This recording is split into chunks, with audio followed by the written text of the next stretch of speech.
ক্ষোভ, দ্রোহ আর প্রতিবাদের অপর নাম জুলাই।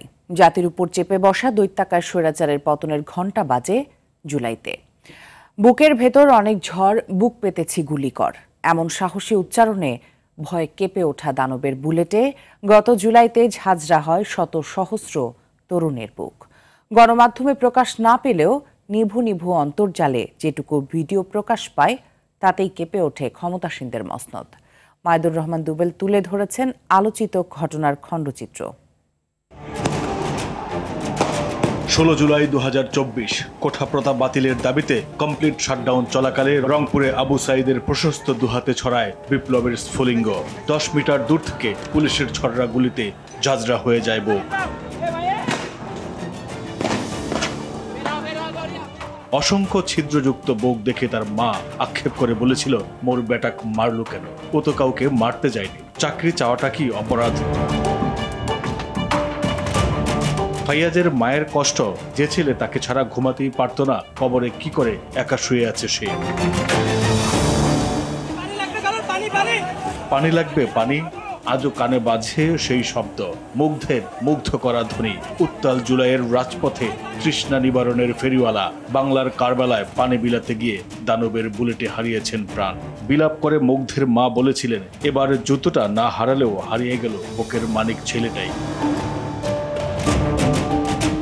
পুলিশের গুলিতে মারাত্মক আহত নাফিসের দেহ ঝুলছিল রিকশার পাদানিতে। রিকশা চালকের ভাষ্যমতে কোনো হাসপাতালে চিকিৎসা নিতে দেয়নি পুলিশ। হাসপাতালে ঘুরে ঘুরে রক্তক্ষরণে প্রাণ দিতে হয় নাফিসকে।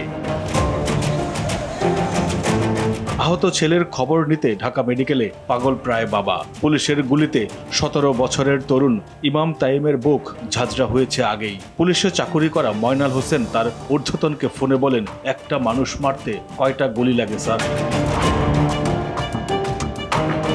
18 জুলাই দাবি আদায়ে চলছিল কমপ্লিট শাটডাউন। সাভারের আশুলিয়ায় পুলিশের আর্মড পার্সোনেল ক্যারিয়ার এপিসি থেকে ফেলে দেওয়া হয় ইয়ামিনকে। হাড়গোড় ভেঙে দেয়া সেই ছবি নাড়িয়ে দিয়েছিল বিশ্ববিবেক। প্রশ্ন উঠেছে, যাত্রাবাড়ি এলাকার 4 বছর বয়সী শিশু আহাদের কি দোষ ছিল? নারায়ণগঞ্জের 6 বছর বয়সী রিয়া গোপীরই বা কি অপরাধ ছিল? স্বাধীন দেশে বাসার ছাদে খেলা করতে গিয়ে প্রাণ দিতে হলো কেন? যক্ষের ধন প্রিয় সন্তান হারিয়ে পাগল প্রায় পরিবারগুলো। কত স্বপ্নের প্রদীপ নিভে গেছে ফেসিবাদের বুলেটে, তার বিচার কি পাবে পরিবারগুলো?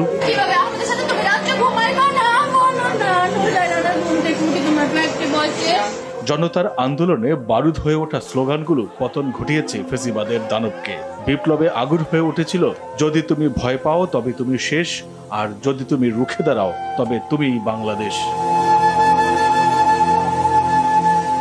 হৃদয় বিদারক এমন বেদনার উপাখ্যান যেন আর লেখা না লাগে, সেই বিশ্বাস রেখে এগিয়ে যেতে চায় নতুন বাংলাদেশের সাহসী নাগরিকরা।